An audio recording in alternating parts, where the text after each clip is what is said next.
What's going on, guys? Joey Franzo here with Flex Training Systems, and today gonna be updating you guys with what's going on with my hip, my diet, which is gonna be very brief, and leave you guys with a quick little tip and just an observation that I've seen at this IPF Worlds that's going on right now.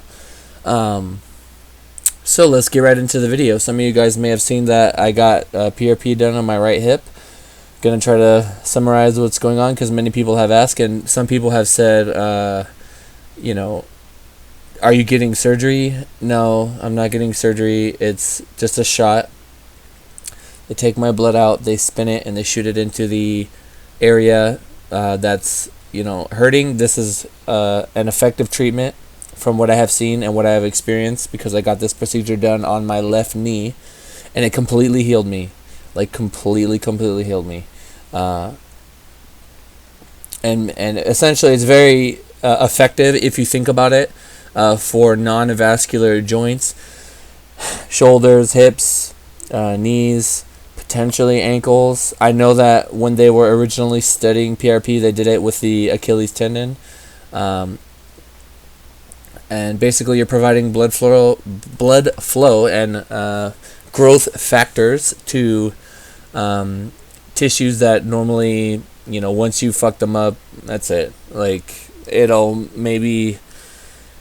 not going to heal completely, but it will kind of your body tries to readjust and reform to compensate for whatever the injury is. This has already happened with my back and my lower back many moons ago when I hurt my back and I popped open one of my discs. The surrounding bone fills in where you're missing a disc to kind of, I guess you could say, fuse. It's like a natural fusion. And I'm good. I mean, I feel it, but it hasn't gotten worse, and I'm able to train. And when I am training, actually, I feel nothing. So that's pretty good. But yeah, why am I doing this? Well, a little while ago, I think it was from this one specific event, but I'm sure just the way that my hips are and deadlifting mixed, and just the way my body's built, and playing football and all these different things adding up, playing basketball even, I'm just beating on my hips doing all those activities. And now that I think about it, when I used to play basketball, I'd always jump off my left leg and land on my right.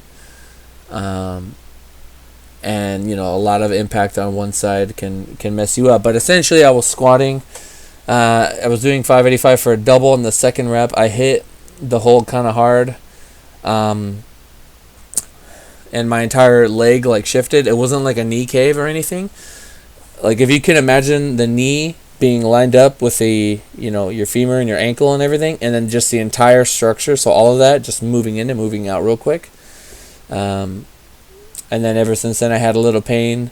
I had to change my squat stance. This is a little bit before the Arnold 2016, and I actually went to go get it looked at, and they did say, you do have a little something going on in your labor, but it's not that bad. And then over time, it was kind of lingering, and I had really been contemplating getting PRP. We recently had a competition here, and I went to go handle a bunch of lifters of mine, my people, my Flex fam.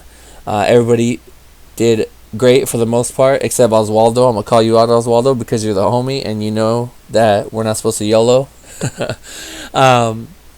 But he still did all right. It was his first USAPL meet. Anyway, after that meet, my hip was fucking killing me. And like a dumbass, I went to go deadlift after, sumo. And that just really jacked me up. And it took me like a month to even, just now it's starting to feel a little bit better. Not in the last 2 days, because I got the shot yesterday in my right hip. It was much more complicated than in my knee because they need to see where they're going. They put me under the X-ray, just giant X-ray machine, and the doctor came in there and took the needle and found where it was and shot me in my hip, and felt a lot of pressure and some discomfort yesterday, and some bruising actually, and I bled, which was kind of like unexpected. Like I didn't expect to bleed because I didn't bleed the first time, but it was in my knee. My knee doesn't have, the same kind of blood flow. But yeah, it already feels better a day later. I'm not like jumping to conclusions, but the site where they shot me is still kind of fucked. Like I'm not gonna squat or anything. I'm gonna probably give it. Today's Friday. I'm gonna give it like 4 more days. I'm gonna bench tomorrow. I should be fine for bench, and yeah, I'm gonna be very conscious of squatting and training on a flat ground, because if I'm on anything uneven, it starts to hurt. But yeah, that's what's going on with me. I'm not getting surgery or anything. I'm just, it was just a shot. A little bit more complicated than the knee, but I had very good results with the knee. Completely healed me. Like I had the worst tendonitis. It was past tendonitis. It was to the point where my patella tendon was about to come off, literally. And he was like, "All right, well, let's try this and see if it works." And I was really surprised that it helped me. I actually had to get 2 shots because the first one that I got was with some sketchy place, and it was a little bit cheaper. I ended up spending like $900 for something that was the type of PRP that they do was only like $450 if I would have done my homework. But the good shit is the gold stuff. That's what you want. That is like just the hyper concentrated, just growth. That is all this. If there is any little bits of stem cell in there, that's what it's gonna be. It's like the good stuff in your blood that heals your injuries when you get hurt. So yeah, that's pretty much what I did, and it's starting to feel a little bit better. Oh god, like rotating my right leg inward, it kind of hurts, but I'll be okay. A lot of you guys have showed concern, and I really appreciate you, but I'm gonna make it. I'm gonna make it like we always do. I'm just gonna be, proactive in whatever I can do. So if I can train upper, I'm gonna train upper. If I can, have extra time not training lower to work, I'm gonna do that. And that's the way I think we should approach, any situation. Whenever you get hurt, do what you can. Just whatever you could do, go ahead and do that, and keep moving. Otherwise, you're just gonna think about, your injury and how you can't squat, and everything's just gonna go to shit. And then quick little diet update. While I'm doing this, I'm gonna try to keep my calories the same. I'm not training, so I shouldn't have to drop them. I've been chilling around 233, so there's no point in me continuing to go any further. I would like to maintain this leading into Raw Nationals, but I realize that if I'm gonna make any gains and maintain, that means there's gonna be some body recomposition going on, which is a very slow process and is not going to be shown on the scale. But yeah, man, yeah, guys, that's pretty much what's going on with me as far as the hip and the diet goes. My plan is to do Raw Nationals, and then afterwards,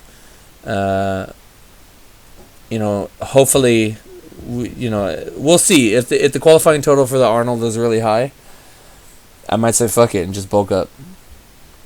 But it depends, because I'm gonna need that extra weight to hit a big squat.